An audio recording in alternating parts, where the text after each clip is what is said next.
Pandian serial next எபிசோடுங்க review பார்க்கலாமாங்க. மயிலும் அங்கே டிவோர்ஸ் நோட்டீஸ் நம்ம வீட்டுக்கு அமுச்சிடுவாங்களா அப்படின்னு சொல்லிட்டு ரொம்பவே பதட்டமாகவும் அழுதுகிட்டு இருக்காங்க. அதை பார்த்துட்டு மயிலு நீ எதுக்காக அழுதுகிட்டு இருக்க?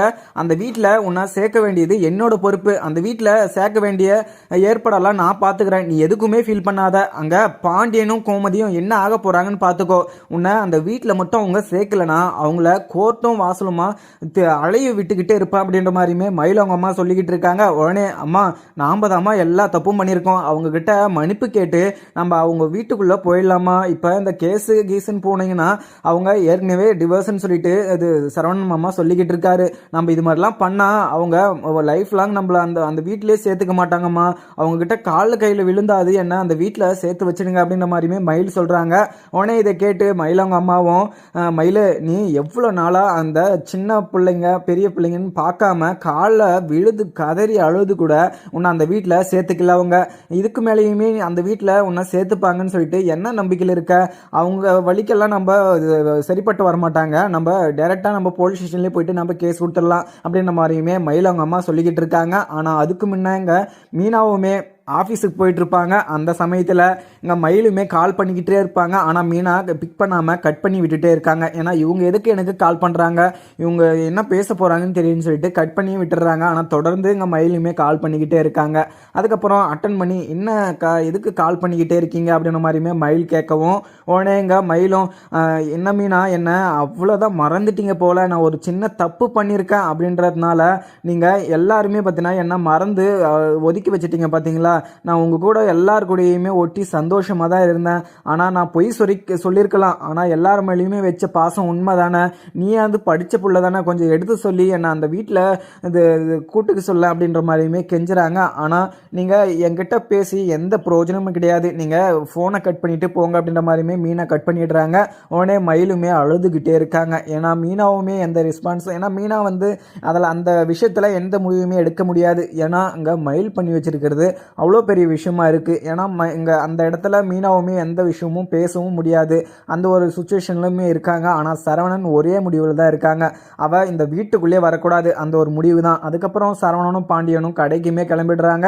அங்கே கிளம்புற போதுமே அங்கே கோமதியும் எதுக்காக இன்றைக்கி போகிறீங்க, இன்றைக்கி ஒரு நாள் லீவ் விட்டுருங்க, கடைக்கு நாளைக்கு போவீங்க அப்படின்ற மாதிரியுமே பாண்டியன்கிட்டையும் சரவணன்கிட்டையுமே சொல்லியிருப்பாங்க. ஆனால் அவங்க ரெண்டு பேருமே கேட்காம வீட்டில் இருந்து என்ன பண்ணுறோம், ஏன்னா மளிகை கடையை 2 நாளாக பூட்டி வச்சிட்ருக்கு, இன்றைக்குமே திறக்கலைன்னா கஸ்டமர்லாம் பார்த்தீங்கன்னா ரொம்பவே கஷ்டப்படுவாங்க அப்படின்ற மாதிரியுமே பாண்டியன் சொல்லிட்டு சரவணனும் பாண்டியனும் கடைக்குமே கிளம்பிடுறாங்க. அதுக்கப்புறம் கோமதியும் உக்காந்துக்கிட்டு இவ்வளோ சந்தோஷமாக இருந்த மனசனை உடஞ்சி போகிற அளவுக்கு பண்ணி விட்டுட்டு போயிட்டா அந்த மயில்.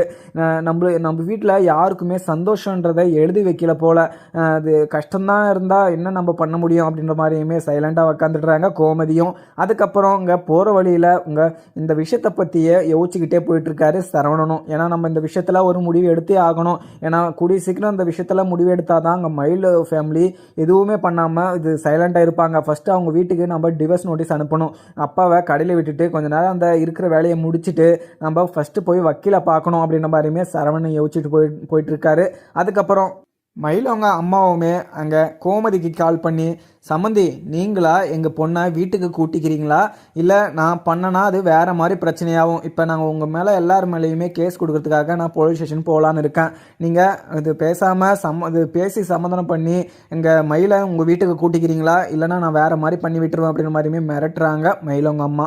உடனே கோமதி ரொம்பவே கோபமாகவும் ஏங்க கொஞ்சம் கூட மனசாட்சி இல்லாமல் பேசிக்கிட்டீங்களே, நீங்கள் போலீஸ் ஸ்டேஷன் தானே போகிறீங்க, போங்க நாங்கள் பார்த்துக்குறோம் அப்படின்ற மாதிரியுமே கோமதி கட் பண்ணிடுறாங்க. ஏன்னா ஏகப்பட்ட டென்ஷன் இருக்காங்க கோமதி. அந்த இதெல்லாம் பார்த்தீங்கன்னா இவங்கெல்லாம் விளையாடிட்டு இருக்காங்க. உடனே எங்கள் மயிலவங்க அம்மாவும் அவங்களுக்கு டைவர்ஸ் வேணுமாம்மா, அவங்களுக்கு டைவர்ஸும் கிடையாது ஒன்றும் கிடையாது, அவங்கள என்ன பண்ணுறேன்னு பாருன்னு சொல்லிட்டு அங்கே மயிலவங்க அம்மாவுமே ரொம்பவே கோவமாக மயிலையும் மாணிக்கமையும் கூட்டிக்கிட்டு போலீஸ் ஸ்டேஷனுமே கிளம்புறாங்க. உடனே இங்கே மயிலும் அம்மா எங்கம்மா போகிறோம் அப்படின்ற மாதிரியுமே மயில் கேட்குறாங்க. பின்ன எங்க உன்னை அந்த வீட்டில் சேர்க்கணும்னா என் கூட வா, இல்லைனா நீ இங்கே உக்காந்து அழுதுகிட்டு இருக்கு, கடைசி வரைக்கும் நீ இங்கே தான் இருக்கணும் அப்படின்ற மாதிரியுமே சொல்லிட்டுறாங்க மயிலவங்க அம்மா. உடனே மயிலுமே அம்மா என்ன அந்த வீட்டில் அவங்க சேர்த்துக்கலனா நான் உயிரோடையே இருக்க மாட்டேம்மா, நான் அந்த வீட்டில் கூட இருக்க மாட்டேன், நான் எங்கேனா போயிட்டு என்ன பண்ணுவேன்னு எனக்கே தெரியாதும்மா, நான் அந்த வீட்டில் தான் வாழணும் அப்படின்ற மாதிரியுமே மயிலுமே சொல்லிடுறாங்க. மயில் எதுக்கு அழுதுகிட்டு இருக்க, என்னையுமே கஷ்டப்படுத்திக்கிட்டு உன்னை அந்த வீட்டில் சேர்க்குறேன் அப்படின்ற மாதிரி விஷயத்த நான் உங்ககிட்ட சொல்லிட்டேன், அந்த வீட்டில் சேர்க்க கேட்க வேண்டியது என்னோட பொறுப்பு. நாம மட்டும் தான் தப்பு பண்ணியிருக்கணுமா? அந்த வீட்டில் யாருமே தப்பு பண்ணலையா? எங்கள் அரசி பண்ணலையா?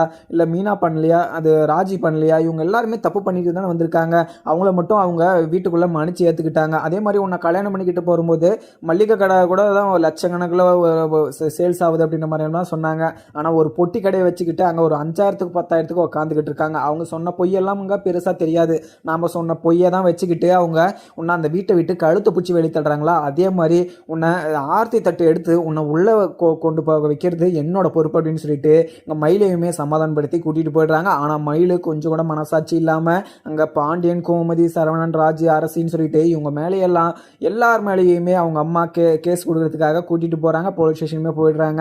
அங்கே போலீஸ் ஸ்டேஷனில் போயிட்டு ஒரு ட்ராமா போடுறாங்க பாருங்கள். ஐயோ என் பொண்ணோட வாழ்க்கை போயிடுச்சு அப்படின்ற மாதிரியுமே கத்திக்கிட்டு இருக்காங்க. உடனே போலீஸ் கூப்பிட்டு இன்னமாச்சு எதுக்காக கத்திக்கிட்டு இருக்க, என்ன விஷயம்னு சொல்லிட்டு சொல்லுமா அப்படின்ற மாதிரியுமே போலீஸ் கேட்கவும் உடனே எங்கள் மயிலவங்க அம்மாவும் சார் எங்கள் பொண்ணை கட்டி கொடுத்தேன் சார், கட்டி கொடுத்து 2 வருஷம் கூட ஆகலை சார், எங்ககிட்ட இருந்து எல்லா காசு நகை எல்லாமே பிடுங்கிக்கிட்டாங்க சார், இப்போயும் வரதட்சணை வேணும் அப்படின்ற மாதிரியுமே எங்கள் பொண்ணுக்கிட்ட சொல்லி அனுப்பிச்சாங்க.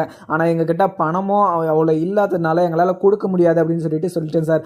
அதுக்கு அங்கே எங்கள் பொண்ணை கழுத்தை பிடிச்சி வெளியே தள்ளிட்டாங்க சார் எங்கள் சம்மந்தி வீட்டார் அப்படின்னு சொல்லிட்டு சொல்லவும் உடனே இந்த கேஸை உடனே எந்த ஒரு விசாரணையுமே இல்லாமல் போலீஸுமே இந்த கேஸையுமே எடுத்துக்கிறாங்க. உடனே சார் இதுக்கு இமிடியேட்டாக நீங்கள் ஆக்ஷன் எடுக்கணும் சார். அவங்க நான் எவ்வளவோ பேசி படுத்தேன் சார், அவங்க காலில் கூட விழுந்து பார்த்துட்டேன். என் மரியாதை விட்டு அவங்க காலில் விழுந்து கூட எங்கள் பொண்ணை அவங்க வீட்டில் நாங்கள் சேர்த்துக்க மாட்டோம், உங்கள் பொண்ணுக்கு டிவோர்ஸ் கொடுக்குறது கண்டிப்பாக அப்படின்ற மாதிரியுமே சொல்லிடுறாங்க சார். எங்கள் பொண்ணோட வாழ்க்கை இப்போ கேள்விக்குறியாக இருக்குது சார். அதே மாதிரி 2 பேரும் சம்மதம் இருந்தால் தானே சார் இங்கே டைவர்ஸே பண்ண முடியும். அவங்க மயில்கிட்ட கம்பல் பண்ணுறாங்க சார் அந்த டைவர்ஸ் நோட்டில் சைன் போடு அப்படின்ற மாதிரியுமே சொல்லிடுறாங்க. உடனே எங்கள் போலீஸுமே இதை கேட்டுட்டு நீங்கள் இங்கே உக்காந்துக்கிட்டு இருங்க, நாங்கள் போயிட்டு அவங்கள உடனே கூட்டிகிட்டு வந்துடுறேன். சார் அங்கே 2 பேரை மட்டும் கூட்டிகிட்டு வராதிங்க, அங்கே ஃபேமிலியவே நீங்கள் கூட்டிகிட்டு வந்துடுங்க. அங்கே பாண்டியன், கோமதி, அரசி, ராஜு, செந்தில், கதிர், மீனான்னு சொல்லிட்டு எல்லாருமே அந்த வீட்டில் இருக்கவங்க எல்லாருமே தப்பு பண்ணது தான் சார். எல்லார் காலையுமே நாங்கள் விழுந்து பார்த்தோம். ஆனால் அவங்க யாருமே பார்த்தீங்கன்னா எங்களுக்கு மரியாதை கொடுக்காம ரொம்பவே அசிங்கப்படுத்தி அந்த வீட்டை விட்டு துரத்திட்டாங்க அப்படின்னு சொல்லிட்டு அமுத்தி விட்டுறாங்க. உடனே போலீஸுமே ஜிபேயுமே எடுத்துகிட்டு போயிடுறாங்க. அதுக்கப்புறம் வீட்டில் உக்காந்துக்கிட்டு அரசி, ராஜின்னு சொல்லிட்டு உக்காந்து பேசிக்கிட்டு இருக்காங்க. ஆனால் கோமதி அந்த வருத்தத்தில் அங்கே வீட்டிலே தான் உக்காந்துக்கிட்டு இருக்காங்க. அதுக்கப்புறம் போலீஸ் போய் அங்கே வீட்டு முன்னாடி ஜீப்பை நிறுத்திருந்தோம். அங்கே அரசி வெளியே நின்றுக்கிட்டு இருக்காங்க. அரசி அந்த போலீஸை பார்த்ததும் ரொம்பவே பதட்டமாகவும் உள்ளே போயிட்டு வந்து அம்மா அங்கே போலீஸ் ஜீப்பு வேறு வந்திருக்குமா, எதுக்காக வந்திருக்காங்கன்னு தெரியல, எங்கள் மயிலவங்க அம்மா நம்ம மேலே கேஸ் இது கொடுத்துருப்பாங்களா அப்படின்ற மாதிரியுமே அரசி சொல்கிறாங்க. உடனே எங்கள் மயிலவங்க அம்மாவுமே அங்கே இரு எதுக்குமே பதட்டப்படாத, என்ன பண்ணுறாங்கன்னு பார்க்கலாம் அப்படின்ற மாதிரியுமே சொல்கிறாங்க. உடனே எங்கள் போலீஸுமே உள்ளே போயிட்டு அம்மா அவங்க மேலெல்லாம் கேஸ் கொடுத்துருக்காங்க, நீங்களா வரீங்களா இல்லை நாங்களாம் கூட்டிகிட்டு போனோம்னா வேறு மாதிரி இருக்கும் அப்படின்ற மாதிரியுமே போலீஸ் சொல்லிடுறாங்க. உடனேங்க எந்த ஒரு பேச்சையுமே இல்லாமல் ரொம்பவே ஷாக்கிங்காகவும் அங்கே நின்றுக்கிட்டு இருக்காங்க. அங்கே இருந்த ராஜி, அரசி, கோமதின்னு சொல்லிட்டு இவங்களை 3 பேரையுமே அரெஸ்ட் பண்ணிடுறாங்க. உங்கள் புருஷன் பாண்டியன் எங்கே இருக்கான், அவங்க மேலே தான் ஃபஸ்ட்டு கம்ப்ளைண்ட் கொடுத்துருக்காங்க, ஃபஸ்ட்டு அவங்கள தான் நான் கூட்டிகிட்டு போனோம் அப்படின்ற மாதிரியுமே போலீஸ் சொல்கிறாங்க. உடனே அந்த கடையில் இருக்கிற மாதிரியுமே சொல்லிடுறாங்க. உடனே கடைக்குமே போயிட்டு அங்கே பாண்டியனையும் சரவணனையுமே கூட்டிகிட்டு போகிறாங்க.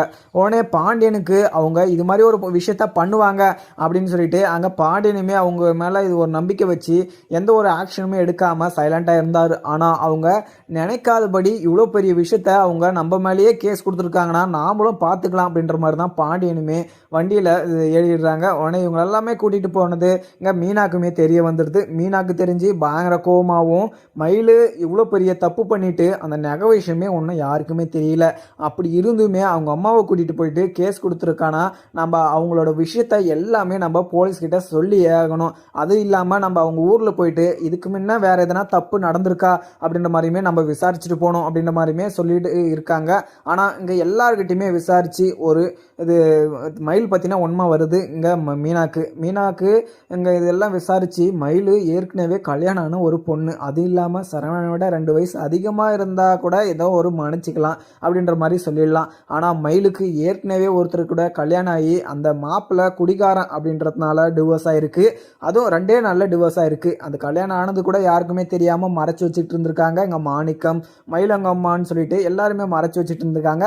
அந்த விஷயத்த இங்கே ரொம்பவே கோவமாகவும் மீனாவுமே போலீஸ் ஸ்டேஷனுமே கிளம்புறும் போது இங்கே செந்திலுமே கால் பண்ணுறாங்க.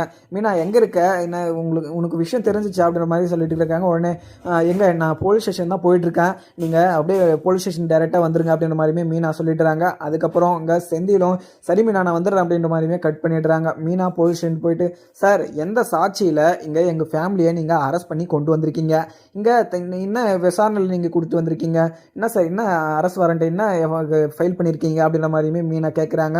உடனே அம்மா நீ யாருமா, நீ என்ன விஷயம், எதுக்காக வந்திருக்க, என்ன எதுக்காக இங்கே யாருக்காக பேசிக்கிட்டு இருக்க அப்படின்னு சொல்லிட்டு கேட்குறாங்க. அதுக்கப்புறம் சார் இங்கே நின்றுக்கிட்டு இருக்காங்கல்ல இவங்க தான் சார் எங்கள் ஃபேமிலி, அதுவும் இல்லாமல் எங்கள் ஃபேமிலியில் இது இருக்காங்க பாருங்க, அந்த அம்மா தான் எங்கள் ஃபேமிலியில் ஒரு பொண்ணை கொடுத்தாங்க. ஆனால் அந்த பொண்ணை எத்தனையோ பொய் சொல்லி கல்யாணம் பண்ணி வைக்கலாம். ஆனால் அங்கே மனுஷே தேர்த்திக்க முடியாத ஒரு பொய்யெல்லாம் சொல்லி இந்த கல்யாணத்தை நடத்தி வச்சுட்டாங்க சார். அதுவும் இல்லாமல் இவங்க என்னென்ன பண்ணியிருக்காங்கன்னு சொல்லிட்டு நான் உங்களுக்கு டீட்டெயிலாகவே சொல்லிடுறேன். இவங்க ஃபஸ்ட்டு இவங்க பொண்ணு பார்த்தீங்கன்னா படிச்சிருக்காங்கன்னு சொன்னாங்க. ஆனால் அவங்க 12ஆம் கிளாஸ் தான் படிச்சிருக்காங்க. டீச்சர் ட்ரைனிங் முடிக்கல, எந்த ட்ரைனிங்குமே முடிக்கல சார். அதுவுமே போய் சொல்லிட்டாங்களா. அதுவும் இல்லாமல் வயசு விஷயத்துலையுமே போய் சொல்லிட்டாங்க. மாப்பிள்ளையை விட 2 வயசு அதிகம் சார். அந்த பொய்யே சொல்லிட்டு இவங்க அந்த வீட்டில் இருக்கிற போது அங்கே இருக்க மாமியாருக்கோ மாமனாருக்கோ இவங்களுக்கெல்லாம் கோபம் வராதா சார்? இந்த விஷயத்த முன்னாடியே சொல்லியிருக்கணும். அவங்க சொல்லாமல் இந்த விஷயத்த மறைச்சி வச்சுக்கிட்டு இருந்தது அவங்க தப்பு தானே சார் அப்படின்னு சொல்லிடுறாங்க. அதுவும் இல்லாமல் இவங்க போட்ட 80 பவுனில் 8 சவரன் தான் சார் அதில் தங்கம், இது எல்லாமே கவரிங் சார். இவங்க நகை போட்டேன் அப்படின்னு சொல்லிட்டு சொன்னாங்க. ஆனால் அதெல்லாம் 8 சவரன் தங்கத்தை கொடுத்துட்டு மீதி எல்லாம் கவரிங் நகையை கொடுத்துட்டு இப்போ வரைக்குமே அவங்க ரொம்பவே பீத்திக்கிட்டு இருக்காங்க சார். இந்த தப்பெல்லாம் பண்ணிட்டு ஏற்கனவே இவளுக்கு கல்யாணம் ஆயிடுச்சு சார். அதெல்லாம் கூட விட்டுருங்க சார். நகை விஷயத்தை விட்டுருங்க, படிப்பு விஷயத்தை விட்டுருங்க, வயசு விஷயத்தை கூட விட்டுருங்க சார். அவங்க அந்த கல்யாண விஷயத்தில் எதுக்காக மறைச்சாங்க? ஏற்கனவே அவங்களுக்கு கல்யாணம் ஆயிடுச்சு சார். அவங்க அம்மா இந்த விஷயத்த மறைச்சி அவங்க பொண்ணோட வாழ்க்கை நல்லா இருக்கட்டும் அப்படின்றதுனால அந்த விஷயத்த மறைச்சி எங்களோட ஃபேமிலியில் எங்களோட அத்தையை மாமாவை எல்லாருமே கஷ்டப்படுத்திட்டாங்க சார். இந்த விஷயம் யாருக்குமே தெரியாது சார். நானே இப்போ தான் இந்த விஷயத்த தெரிஞ்சுட்டு அது ஆதாரத்தோடு நான் வந்திருக்கேன் சார். இந்த விஷயத்த நீங்கள் கேள்விப்பட்டு நீங்கள் என்ன ஆக்ஷன் எடுத்தாலுமே எனக்கு ஓகே சார் அப்படின்ற மாதிரியுமே மீனா சொல்லிடுறாங்க. இதை கேட்டு போலீஸுமே ரொம்பவே அதிர்ச்சியாகவும் இருக்குது. ஏன்னா போலீஸ் எந்த விசாரணையுமே பண்ணாமல் இங்கே போலீஸ் ஸ்டேஷனுமே கூட்டிகிட்டு வந்து அப்போ தான் விசாரணை வைக்கிறாங்க. ஆனால் அதுக்குள்ளே இங்கே இது மீனாக்கு இந்த விஷயம் தெரிஞ்சு எல்லா உண்மையுமே சொல்லிவிட்டு இதை கேட்ட இங்கே மயில் அவங்க அம்மா மாணிக்கம் மயிலுக்குன்னு சொல்லிட்டு ரொம்பவே இது அதிர்ச்சியாகவும் இருக்குது. உடனே மீனா இது மாதிரிலாம் சொல்லிக்கிட்டு இருக்காது மீனா, நான் ஏதோ ஒரு தப்பு பண்ணிட்டேன், ஆனால் உங்கள் மேலே வச்சுருந்த பாசமெல்லாம் உண்மைதான் மீனா, நீ ஏன் மீனா இது மாதிரிலாம் பண்ணிக்கிட்டு இருக்க, ஒரு தப்பு பண்ணிட்டேன் அப்படின்றதுனால ஃபேமிலியே என்னை மறந்துட்டு ஒதுக்கிட்டீங்களே, உங்களுக்கே நியாயமா அப்படின்னு சொல்லிட்டு அழுதுகிட்டு இருக்காங்க மயிலுமே. அதுக்கப்புறம் அவங்க அம்மாவும் மீனா நீ செய்யாத தப்பெல்லாம் நாங்கள் செஞ்சுக்கிட்டு இருக்கோமா, நீ கூட தான் நிறைய தப்பு பண்ணியிருக்க, அதெல்லாம் நான் படம் போட்டு அதை காமிக்கிட்டு இருக்கேன், நீ இந்த விஷயத்தில் தலையே எடுக்கூடாது, நீ யார் இந்த விஷயத்தில் தலையிடுறதுக்கு, எங்கள் பொண்ணோட வாழ்க்கை தான் இப்போ நாசமாயிட்டு இருக்கு, நீ பேசுறதுக்கு உனக்கு தகுதியே கிடையாது அப்படின்ற மாதிரியுமே அங்கே மயிலவங்க அம்மா ரொம்பவே பதட்டமாகவும் சொல்லுவோம். உடனே மீனாக்கு சார் நான் சொன்னதெல்லாம் உண்மைதான் சார், அப்படி உங்களுக்கு நான் சொன்னதில் நம்பிக்கை வரலைன்னா நீங்கள் அவங்க ஊர் இருக்குல்ல சார், அவங்க ஊருக்கே போயிட்டு நீங்கள் அவங்கள பற்றி விசாரிச்சுக்கோங்க சார். அவங்க ஊரில் இவங்கள பற்றி விசாரித்தா நல்ல விதமாக 4 பேர் கூட சொல்லலை சார். இவங்க ஊரு ஃபுல்லாக கடன் வாங்கிட்டு அந்த கடத்தை கொடுக்க முடியாமல் அங்கே இங்கேன்னு ஒளிஞ்சிக்கிட்டு அங்கே ரீசன் சொல்லிட்டு எந்த கடனுமே கொடுக்காம ஊர் முழுக்க அங்கே கெட்ட பேர் தான் சார் வாங்கிக்கிட்டு இருக்காங்க. அதில் கூட ஓகே தான் சார். ஆனால் அந்த கல்யாண விஷயத்தில் இவ்வளோ பெரிய பொய்யெல்லாம் மறைச்சி வச்சுக்கிட்டு இவங்க ஒரு நியாயம் மாதிரியே அவங்க எங்கள் ஃபேமிலி மேலே கேஸ் கொடுத்துருக்காங்கன்னா இவங்க மேலே இவங்களெல்லாம் சும்மா இல்லாமல் சார், இவங்க உண்மையெல்லாம் நான் சொல்ல வேணாம் அப்படின்ற மாதிரி தான் நான் மறைச்சி வச்சுட்டு இருந்தேன். எங்கள் அத்தைக்கிட்டையுமே மாமா கிட்டையும் நான் அந்த நகை விஷயத்த நான் மறைச்சி வச்சுருந்தேன். ஏன்னா ஏற்கனவே மயிலக்கா ரொம்பவே ஃபீல் பண்ணிக்கிட்டு இருக்காங்க. இந்த விஷயத்தில் நம்ம இந்த விஷயத்த அப்புறம் சொல்லிக்கலாம் அப்படின்ற மாதிரி சார் நான் வெயிட் பண்ணிக்கிட்டு இருந்தேன்.